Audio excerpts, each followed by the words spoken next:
The Trump administration plans to keep fewer than 300 USAID staff out of over 10,000 worldwide, according to Reuters sources. The sources said only 294 agency staff would keep their jobs. The USAID website stated that as of midnight on Friday, all direct hires will be on leave except for key personnel and critical programs. Hundreds of internal contractors have been laid off, and life-saving programs around the globe have been left in limbo.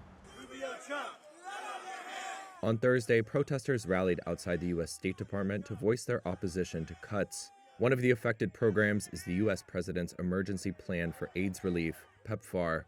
The U.S. government program has invested millions fighting AIDS worldwide, and PEPFAR relies heavily on U.S. aid. Charles King was among the protesters Thursday.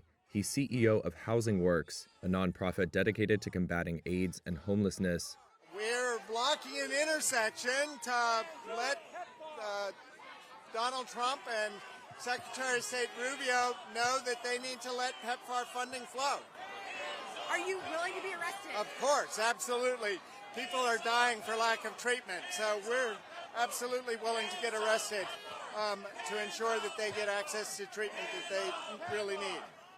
The U.S. State Department did not respond to a request for comment.